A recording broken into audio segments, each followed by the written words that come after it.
IVM.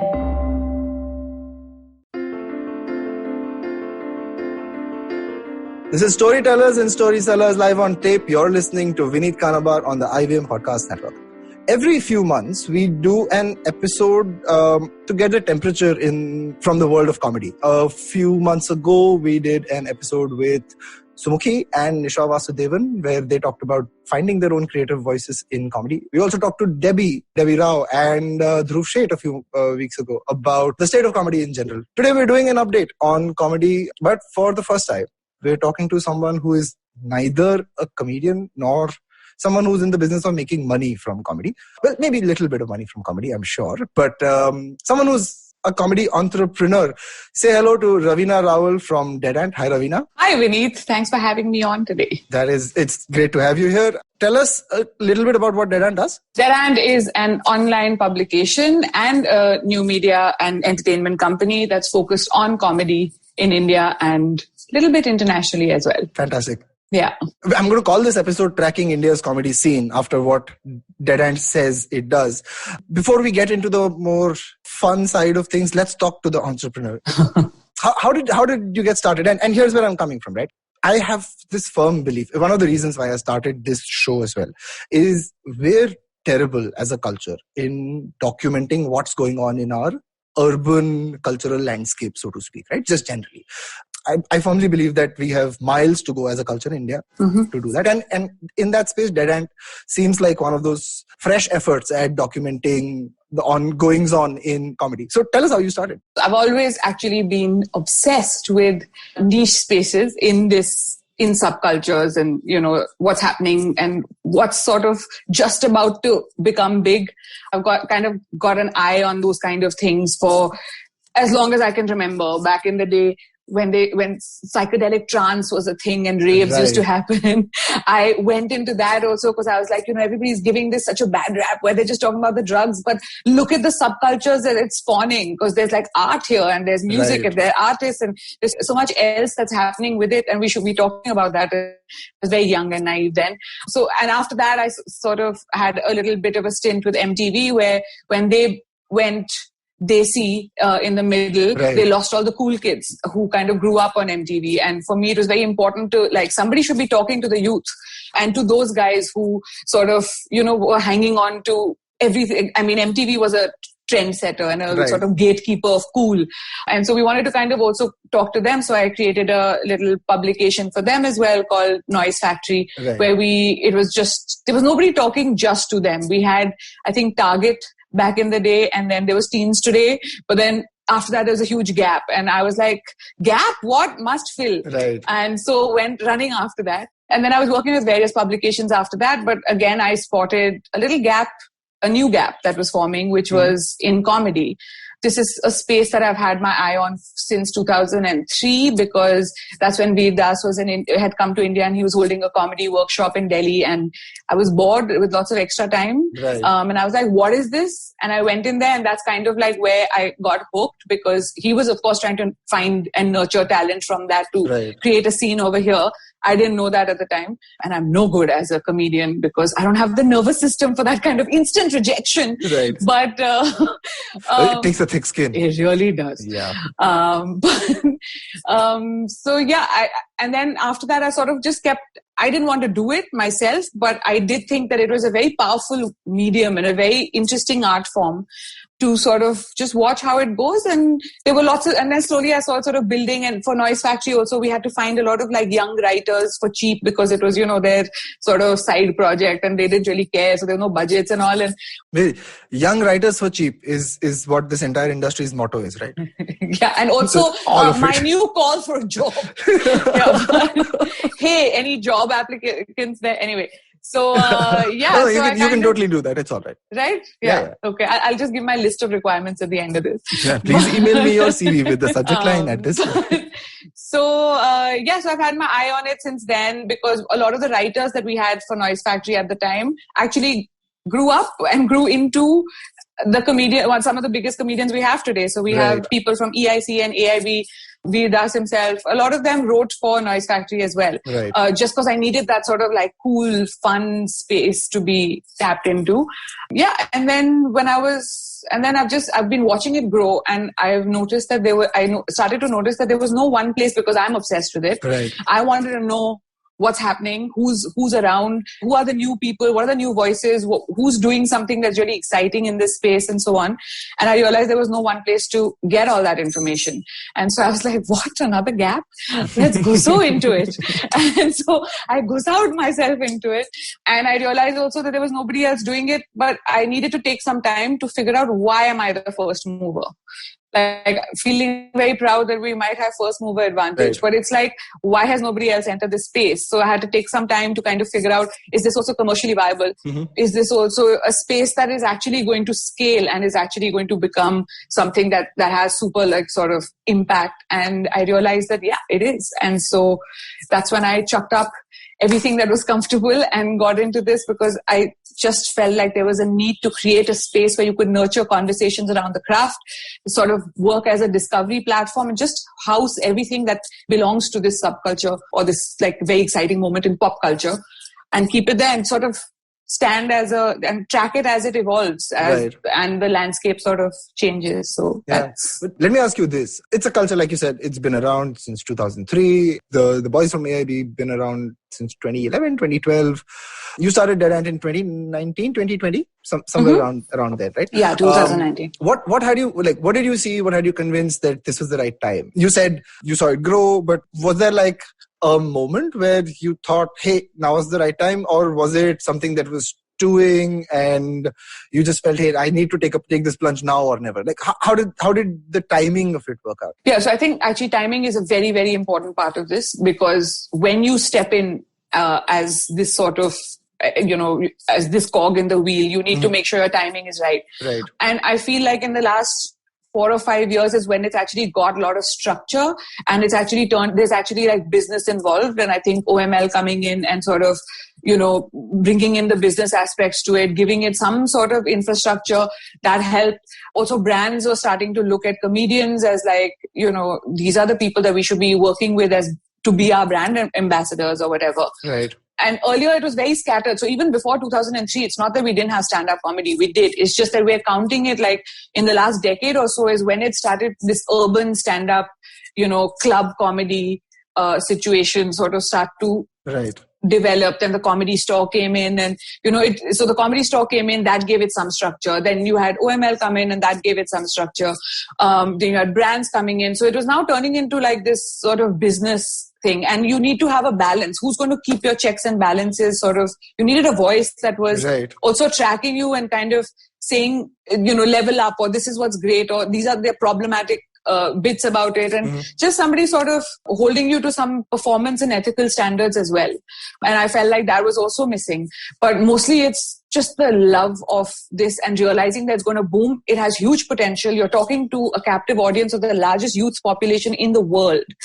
The potential for impact is insane to my mind. And I still believe very strongly in that. That's what sort of keeps me so passionate about it, where it's like, okay, this is something that can actually have impact.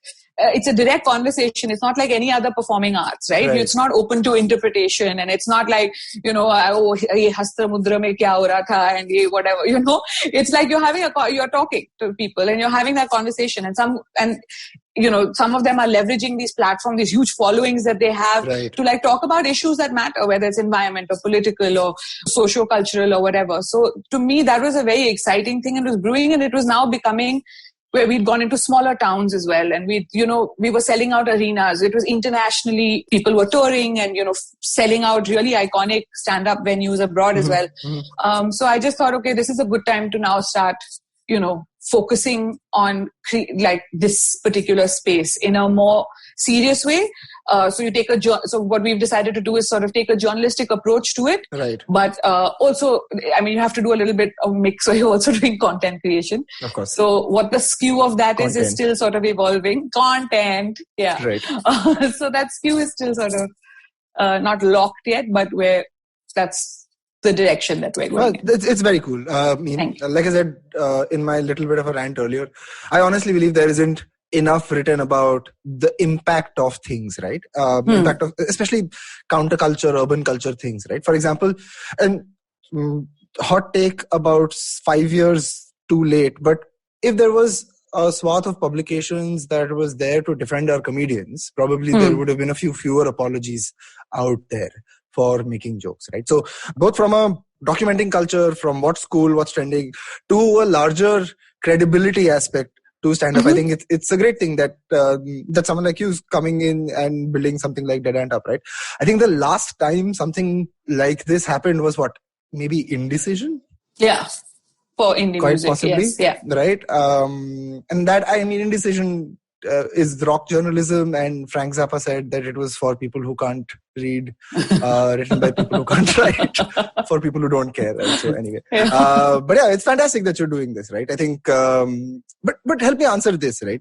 First of all, do you agree that we're monumentally bad as a culture in documenting the ins and outs, the impact of what goes on, especially in like urban culture, counterculture? Okay, so I think that there are a lot of people who are trying very hard, but I think where we fail is two things. One is that we don't have the ecosystems and the resources that are required, like the money basically, that are required to like get into such independent scenes and cover them thoroughly and document it in the way that you see in other countries, right? Like in the US or the UK or whatever. And the other thing is that also, I don't know if people care enough to read about it. So even when like an indie, like I don't know if people want that.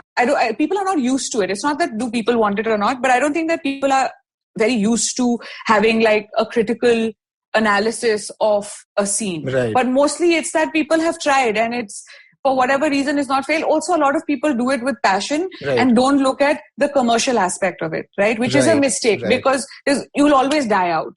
You'll burn, and then, you'll die out. Because if you are not also low, so a lot of people that you look at in India who have tried to do this are not necessarily looking at, is it commercially viable or not, right? Sure. Because it's a horrible thing. You're passionate about something, you really believe in something, and then you paisa kyun ra rahe ho beech mein, So that, I feel like there's a little bit of that, but mostly these scenes are driven by just this, there's a lack of ecosystem and infrastructure to support it.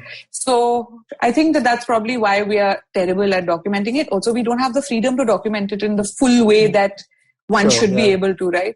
Because you can't talk about this, you can't talk about that. And like you said, there's no legacy media, there's no support of any sort of legacy media. Right. So there are independent people who don't want to take so much. How much of a risk are you going to take? That's something you're calculating constantly, right? So it kind of figures as well, right? Because even now what we're trying to do with stand-up is sort of piggyback on music a little bit as well. In especially in large live festival sort of format type exposure. It's still growing, right? But I think you hit it right? Having both the support from the infrastructure and the nous to be doing it, not just for the passion of it, but also the paycheck. Yeah. But not for yourself, but more just so that it can sustain itself. So that you can continue to be around, because there are a lot of people who've made valiant efforts and there's really good work has gone into it. Right. It's just that they didn't have, you didn't sort of see the longer picture where it was like, koi nahi dene wala paise aise. You have to start out being like, I also need to make money.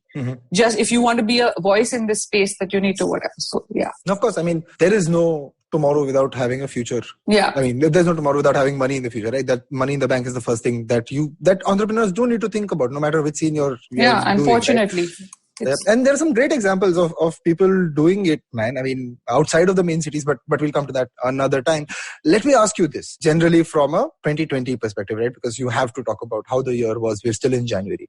How was the year for comedy, according to you? What do you think were the biggest sort of takeaways from COVID? I think it was a very terrifying year for comedy, mostly because suddenly they had to shift what is a very powerful live art form to a digital stage where they were in direct competition with people who've been using the digital stage and nailing it for years, which are the YouTubers and the content creators. Right. So now you're suddenly like trying to match or compete with them in some way or form, right? And I think it took a few months for comedians to just be like, what are we doing? How do we do a Zoom show? What the hell is going on over here? Because how do I work out material? What about my new stuff? What about the specials that were supposed to be shot? Everything is kind of, went sort of haywire. Mm. And I think that the first few months, everybody had a very haphazard approach where they're just like, okay, let's just do this. Okay, just do whatever and let's see what sticks. Right. Many months later, I think that they have arrived at some formats that do work and that they can sort of monetize a little bit, which would be like crowd work shows, which work fine on Zoom. Or, Samay Raina started this chess thing. I mean, I would never have imagined putting chess and comedy in the same sentence, but Wait, who's doing that? Samay Raina. I am going to check that person out. You must. He's blown up, and he's got international grandmasters coming on there and comedians. And so it's like this amazing mix. It's a really good mix of, how you can, just find, and he's found that niche and he's blown that up.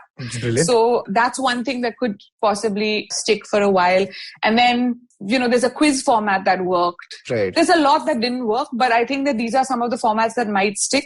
And then, of course, now people have gone back to slightly socially distanced live shows and stuff. But I do think that now being on digital, having some sort of IP on digital or having some sort of, content piece that people associate you with on digital is going to become a permanent part of every comedian's life. Sure, a lot of them don't want to do it and they choose not to and they're okay to wait. That's fine. But a lot of them have found these formats, and I do think like how you have panel shows abroad and stuff, I think that you will have some of those that will stick because these are now, even the audience took a very long time to be like, paise dena hai iske liye, kabhi nahi. But I think that they have now also gotten used to paying like a minimal amount to watch these shows. And some of these crowd work shows are just, I think also 2020 was a big year for comedians to get up close with their followers, fans, right? Yeah. And it's like, you're not just watching me in my house. I'm also seeing where you are. Right. I'm watching you eating chakli while I'm telling jokes. I'm watching you fall asleep and I can hear your flush in the background. Right. But if you look at a lot of the crowd work shows that there's Anshu Moore that's done it and Daniel Fernandez and a bunch of others, they can keep going. Right. I mean, they've billed it as a 1 hour show and suddenly you're like, okay, it's 5.5 hours later. What's the plan? And they're like, nothing, hang out. So it's a really fun way to spend an evening for somebody who's, a super fan or even just a fan and just wants to hang out. And the first few months people had nothing else to do. Yeah. So that sounds like a fun evening though, man. I mean, if you're a big fan of a comedian and get to spend 5 hours with them, what's harm? That sounds like more bang for your buck. If I'm not mistaken, one of them even got married on a Zoom show. Jesus, wow. On Anshu Moore's thing. I think they proposed or something and he had a 10.5 hour long show. I don't know. He's like... That is very cool. Yeah, he's one of those that's really nailed the crowd work. Was he the Pandit? No, I don't know actually. I think he did mention that somebody officiated something. Or maybe it was just a proposal, I can't remember. But they found like these ways of doing it. But I think that they really struggled because they realized that they were now competing with YouTubers who also have millions and millions and millions of followers and they're very funny. And those guys also rose like crazy in this lockdown and with reels and stuff like that. So yeah, I mean, time at hand and creators putting content out, everybody's growing. But let me ask you two quick follow-ups on that. First is, there is a real fear with comedians, right? Of sort of material being recorded and then you've got to write new stuff and shit like that. From there to the pivot to digital, right? And the pivot to video must have been very scary, right? Crowd work shows are clearly a reaction to that, right? You invent a crowd work show so that you don't have to put out well-written material. Are there any other kind of things you talked about, chess and stuff, but anything else that stood out to you that people have done? Tanmay went hard on the streaming game. Which he kind of had started before the pandemic. Yeah. So for him, I think if I were him, I'd be sitting back and laughing and be like, come. I've been doing this. So he sort of like just leveled up that like crazy. There was Veer Das who just has been the busiest comedian through lockdown. He has not stopped doing things. I have heard he sold 50,000 digital tickets in the lockdown. He's an insane person, but also has... But that's the number that's been bandied about and that's what I've heard. And I mean... Doing that in a regular year would be insane, but doing that in a COVID year is wow. Yeah, and he found a way to turn a Zoom show into a Netflix special. Yeah, he did. Oh, wow. Right? My God. So, yeah. And he's now found some forest situation in Goa where he's doing outdoor shows, socially distanced or whatever, and creating like this, kind of going back to what it used to be when it was still like sort of slightly underground. So I think that's quite exciting in a way. But he's kind of just he's been like, okay, here's the scene and I need to just find multiple solutions and multiple experiments. And he's actually been, so I think to watch him has been very impressive. There was, of course, like I said, Samay Raina, who nailed a format that nobody saw coming. Which I'm going to check out. Yeah, Saurabh Pant decided that, this is a great way to actually talk to people, even internationally and from different walks of life, because you don't have to set up a shoot. You can just do it on Zoom. And so he has a show that he does. I think he's over 100 episodes in, where it's like a talk show and he just interviews people or whatever. And he's been nailing that as well. So Mukhi's been sitting in multiple writers' rooms. So I can't wait to see. A lot of comedians have actually taken this time out who aren't comfortable with the digital stage, have taken this time to sort of maybe do other writing work and, work on show ideas and sit and write like maybe a new hour or whatever. But they don't have anywhere to really test it yet. But slowly it's coming back. And I think a lot of the Kusha Kapila and Shishti who are in the humor space, they've been doing some really like exciting stuff and they've been non-stop, so regular. They really have. I've done some brand work with them as well, man. And they've been putting out some good quality stuff, right? Yeah. What's really stood out to me is that even while the volume of content has gone up and all of this publishing is happening, a lot of it has been really good quality stuff, man. It's not like, the classic challenge of scaling your creative output has resulted in terrible shit coming out. Some of these people are doing some really cool work. What hits home for me from hearing you talk about all of this is, while music has not been able to sort of survive, or live music has not been able to survive the flattening to video that COVID has done, comedy is doing quite well, to be honest. Or at least the people who are able to adapt to this change with all the tools that are available to you with the internet and technology and your own creativity for that matter, comedians are getting by all right, broadly. It was scary for a while, but now they're doing okay. Is that how to interpret it? Yeah, I would think so. But music is a hard one to translate to. It's like watching, how many concert videos are you going to watch on YouTube, right? Before you actually want to feel that. So I think music is a much harder thing to nail, though I have enjoyed some of the live Instagram live things that they've done. It's a great way actually. You can plug it into your speakers and just like listen to them, whether singer songwriters or like DJ sets have really worked to my mind. But of course it's not a sustainable thing, and I think they were just like missing it. Comedians on the other hand have been able to find ways to interact with their audience anyway, and maybe think beyond doing I have to put a YouTube clip out. In a way it's kind of forced them to innovate at a time where they may have been sort of plateauing in terms of that aspect. So it's had its ups and its downs, but I think that they're finding their feet, and a lot of them have been doing a lot of working really hard and ghissoing to like figure it out. But I think a lot of them have managed, and a lot of them are just waiting कि ये कब खत्म होएगा and I can get back on the stage, which is really the most powerful way to watch this. For sure. I think that the comics get into it as well. I mean, that's why they get into it, right? To feed off that energy, to hear that applause, right? On that note, let us go into a quick break. We'll be back on Storytellers and Storysellers with Ravina, Rawal right after these messages.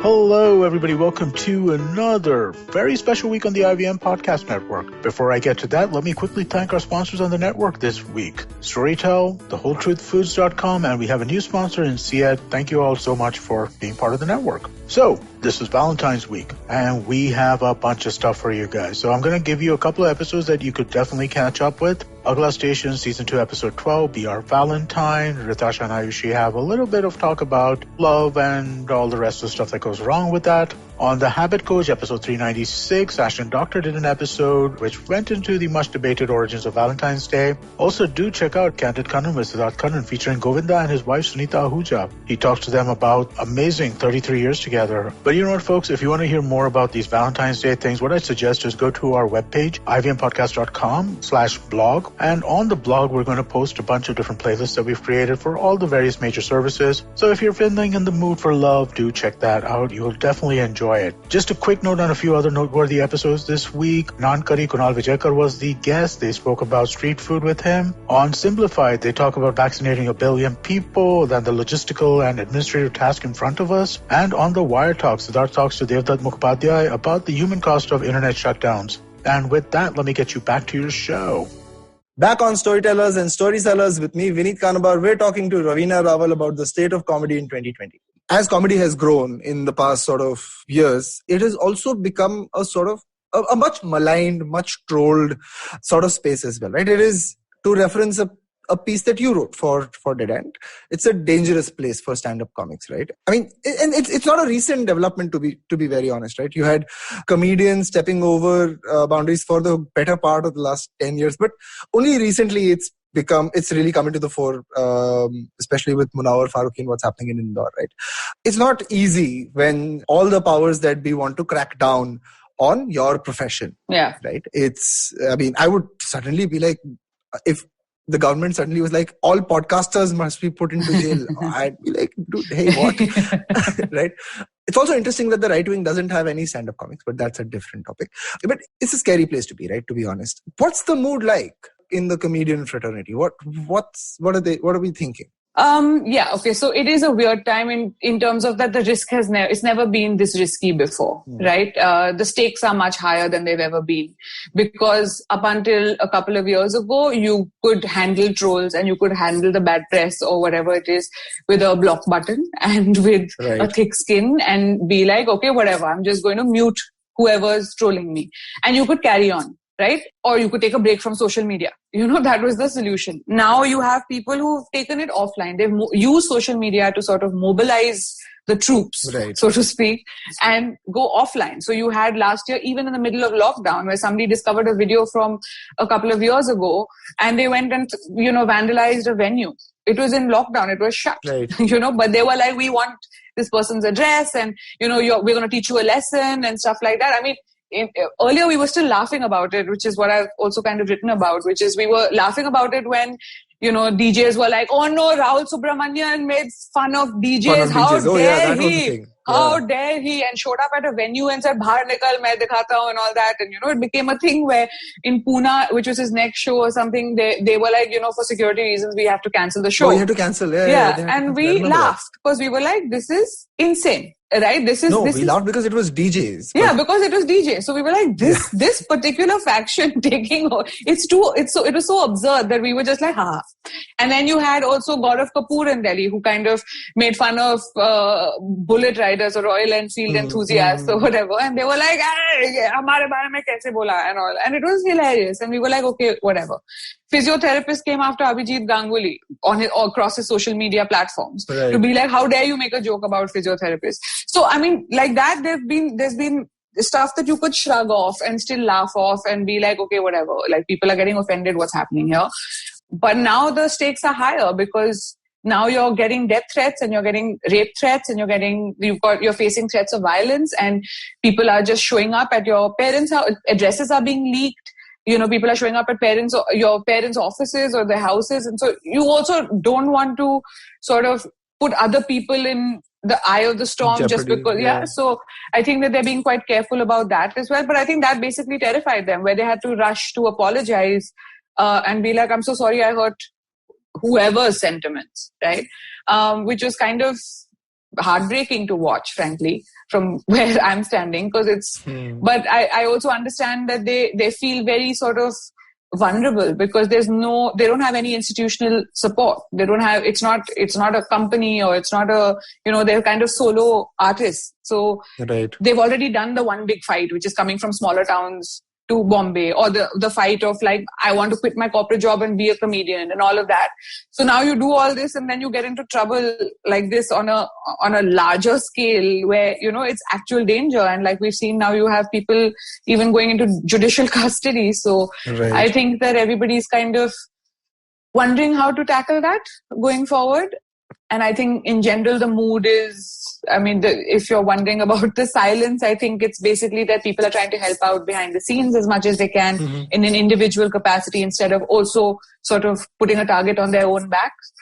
Is that... I think the social media savvy of stand-up comics is, cutting edge enough for them to know that if you react and fan the flames, it's only going to result in further damage, right? Exactly. And you know what? I mean, it makes me very sad that we just don't have a recourse here, right? We don't have a body that will reason on our behalf, or at least reason with us about it. There's no culture of sitting down and sorting this out, right? It should not take some people coming over to your house to threaten you, physiotherapists or DJs or whoever else. It's really strange that while we can argue as Indians about so many things, we never seem to be able to resolve something. It's a strange place to be. I mean, I can draw parallels from branding, right? I mean, the shit that went down with Tanishq. Yes. Right? Yeah. Where we put out an ad and then someone threatened us and then we had to take the ad down because our stores will get vandalized or something else will happen, right? And it's great. It's easy to sit in your dining room or drawing room or bedroom or wherever you access your phone and just moralize and be like, where are the stand-up comics now that this is happening? But I'm sure behind the scenes there's definitely support and help going in. But let me ask you this, Ravina, because it seems like it's a larger cultural position that majority of Indians seem to find themselves in. Why can't we take a joke? It just feels like we just refuse to take a joke for a joke. I think there's just too much validation for all the wrong things now. It's the same people, it's the same crowd, it's the same audience, it's the same Indians, it's the same jokes that have been sort of carrying on. We've been doing this for years. It's not new. What has changed is that a lot of this is being legitimized by various sources and powers that you're suddenly like, hey, I can make a full tamasha out of this, right? And there are ways to do it. And you have now found a softer target that you can actually feel very sort of, good about that win, because comedians are, they're famous enough for you to be like, I won this. Yeah. But they're not so famous that they're inaccessible, right? It's not like Bollywood stars where you can't get to them only because there's so many sort of layers to that. Layers in between. Yeah. But with comedians, they're softer targets and you can get at them easier, So I think that may have something to do with it. But in general, why can't India take a joke? I don't know. It's a weird time. Something is going on and I can't understand it myself. But I really do think that if we stopped paying so much attention to every tantrum, that might help. But now with social media, everything gets amplified. With influencers, you're reaching out to insane number of people. And being able to actually influence them and say, hey, what about this? And, so that's why you have people taking videos in cars and, anyway, so. It's a tough world. Yeah. It is a tough world, but I find it very strange, right? For our culture. And I've tried to trace the roots of our humorlessness, like Indians' humorlessness, right? And it's also quite stark that in none of our literature, there is any humor, right? None of it almost. All that has survived over generations. There's very little humor in it. There are no jokes in the Mahabharata, right? Like there are pranks, but we don't find any jokes being told. There is no humor, no funniness in it. Right? It's like all stark moralizing. Do you think that theory holds any truth? If you think I'm going to talk about the Mahabharata on a podcast, you're sadly mistaken. No, but I don't know. Do you think that we have lost our humor recently or that we've never been able to take a joke? No, I think our sense of humor, right? Like our humor tradition. And what I was saying when I said all our literature is like our mythologies don't have much humor, like first of all, right? And then I feel like how our humor has played out in entertainment is also very different from just taking a joke. Our humor has always been very inoffensive. It's been offensive only punching downwards. That's very offensive. Really? All we've done is mota, kala, my wife nags me, this Gujarati. No. I mean, when I say that's PC, right? That's offensive in a PC sense, right? I'm talking about inoffensive to the powers that be. It's always punching down is what I meant to say. Right? Our comedy has always been one that is punching down.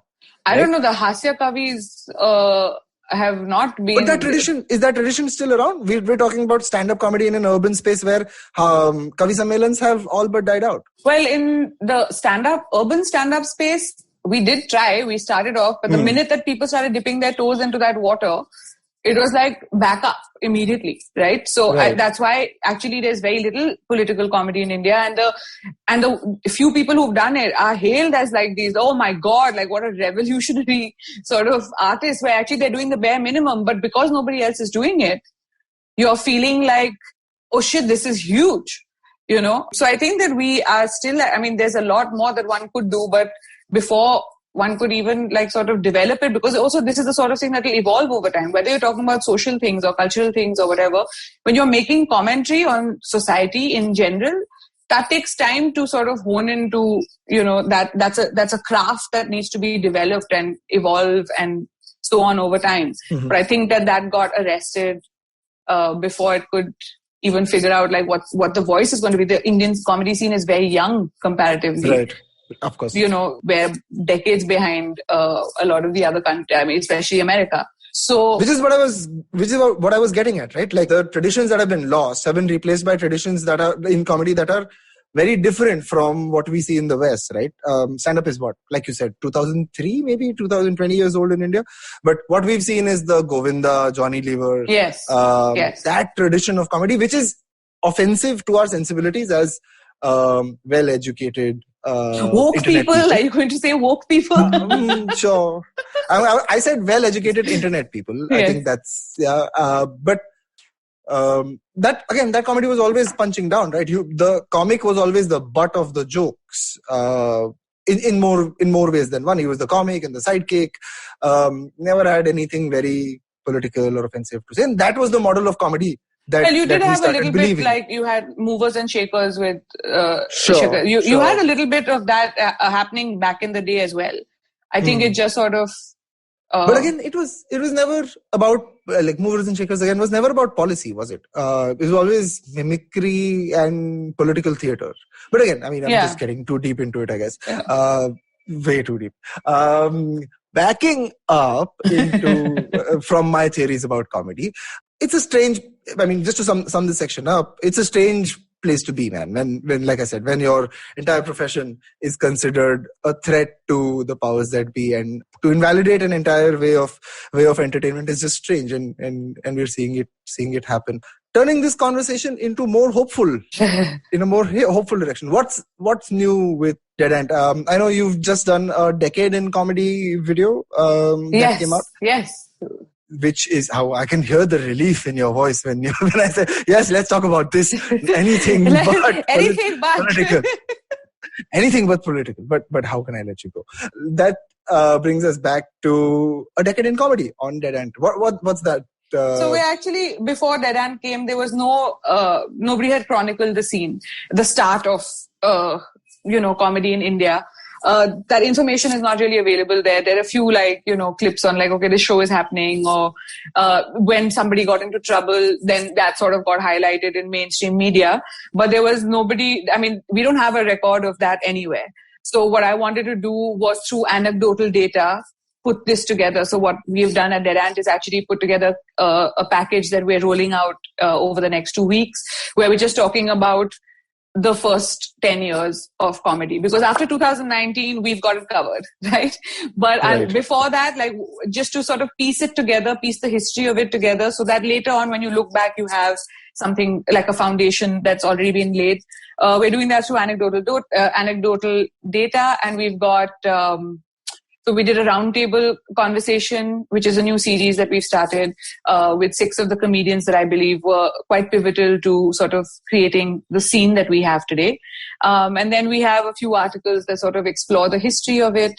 And then we have a bunch of comedians talking about their favorite highlights or their memories or whatever. So hopefully through that, we'll be able to cover the first 10 years. It's a very ambitious thing to do, but I just... That sounds like exactly the kind of thing that I was talking about, right? Building up the history of our urban comedy scene. Yeah, that sounds fantastic, man. Yeah, thanks. So hopefully people enjoy that as well. So for everybody who hasn't seen, it's the Dead Ant Roundtable. Is that what we're calling it? It's called the Dead Ant Huddle.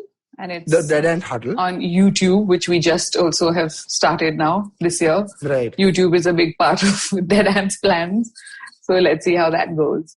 Tell me something before we just about wrap this up. There's a theme that came through in a couple of times while we were talking about comedy, right? And that's this whole stand-up versus creator divide. Is that a real divide, or is that something that I just made up?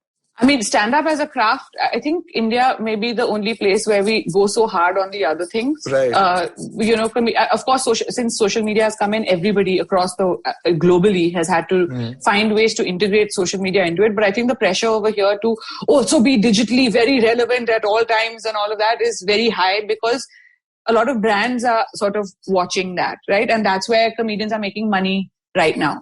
They're not making... the top guys are pulling their weight with live shows and stuff, but right.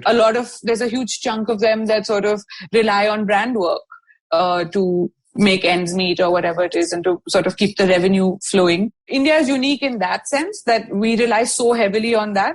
But yeah, I mean, to go into and watch a live show and feel that like roar of laughter around you, and, even for comedians to have that conversation and to just have that night out it's a very exciting entertainment option, actually. And I don't think that anything digitally can compare to the power of a live show. Absolutely. Whether it's for fun or whether it's for like to, have things to think about or whatever, whichever way you're looking at it or whichever artist you're going to for that kind of thing. But I don't think it compares at all. But I do think that they'll figure it out digitally as well. So, but in India, yeah, you do have to kind of be relevant in both ways. If a lot of people have chosen not to do it. Mm-hmm. A lot of people are like, I don't care about digital. I'll just do the bare minimum or whatever. And I'll focus on the live shows. Upmanyu is very erratic with his social media. He's not sitting and pleasing algorithms. Jose is not sitting and pleasing his algorithms either. Though Jose is a bad example because he's not a live stand-up comic. But I'm just saying that these are people who are erratic with it, because they're just like, I want to focus on... I mean, he said this on our interview as well, where he was just like, I just want to focus on like making people laugh and doing live shows. Right. He hasn't done a single Zoom show throughout lockdown. Right. So there are people who, I mean, I guess you have to figure out your own niche what works for you. Yeah, and what you can do and what you can sustain over a period of time, and what doesn't make you want to kill yourself. A lot of people are like, this stuff sucks, I can't. You have to wake up in the morning and be excited about what you have to do. Right. So I think that that's a call that they need to sort of take individually. Yeah. And till then, we will swim through a pandemic of #relatable content. Yes. Right. It's been fantastic talking to you, Ravina. I'm so glad you're doing for comedy what I hope almost every counterculture art form in India gets, right? I think gaming does it better than most. Yes. With whatever AFK Gaming and the other guys.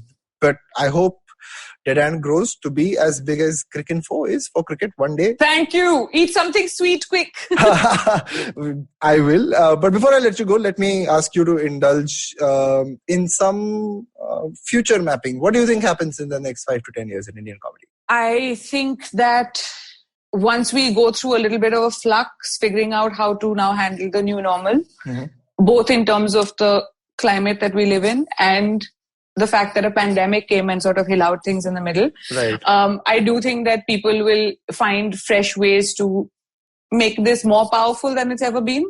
I think everybody's realized the impact that it can have. And I think that the next 5-10 years will be very, very exciting to watch.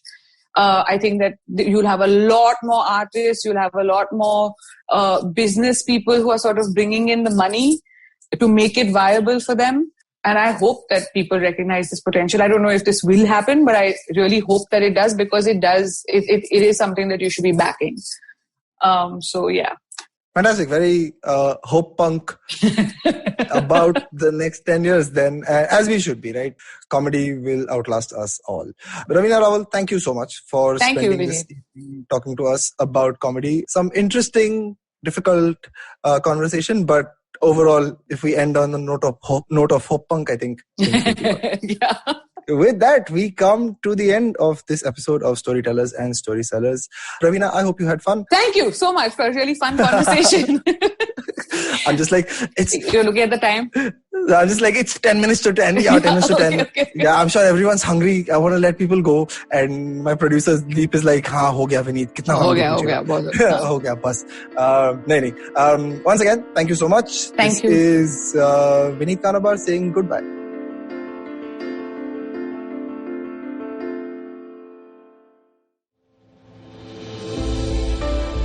What are some of the radical changes that are now shaping our workspace?